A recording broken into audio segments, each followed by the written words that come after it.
আমি গুঁড়া চিংড়ি ভর্তা বানাবো, তাই এখানে আমি কিছু চিংড়ি মাছ নিয়ে নিলাম। তো ভর্তা বানাতে যা যা লাগবে, আমি পেঁয়াজ নিয়েছি বড় একটা, তারপরে 3 কোয়া রসুন, পরিমাণ মতো ধনেপাতা, তারপরে হচ্ছে 3টি কাঁচামরিচ। এগুলো আমি একে একে ভেজে নিব। চিংড়ি মাছগুলো আমি ভেজে নিব। পরিমাণ মতো তেল দিয়ে পেঁয়াজগুলোকে ভেজে নিব।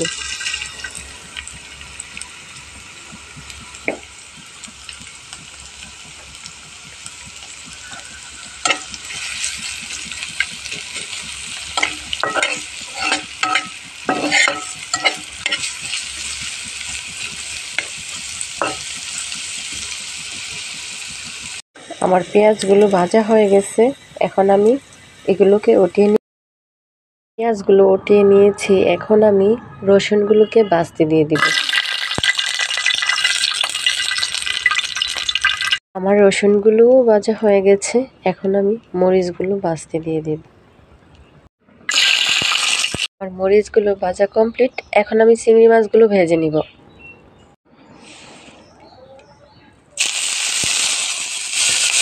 ভাজার মধ্যে আমি একটু লবণ দিয়ে দিব,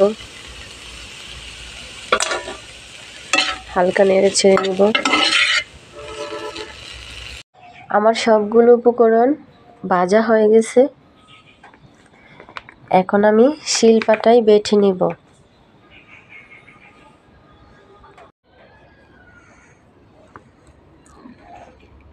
তো আমি মরিচগুলো বেটে নিলাম। তো রসুন পেঁয়াজ আমি একসাথে বেটে নিব। সব কিছু একে একে বেটে নিয়েছি। এখন আমি চিংড়ি মাছগুলো বেটে নিব একটু একটু করে। ফাইনালি আমার সব বাটাবাটি শেষ। আমি আগেও চিংড়ি মাছ ভাজার সময় একটু লবণ দিয়েছিলাম, এখন আরেকটু লবণ দিব। তারপরে হচ্ছে ধনিয়া পাতাগুলো দিয়ে আমি একটু মেখে নিব। তো ভর্তাটা এত মজা হয়েছে, আপনারা খেলে বুঝতে পারলেন। তো আমার ভর্তার ফাইনাল লুক হচ্ছে এই।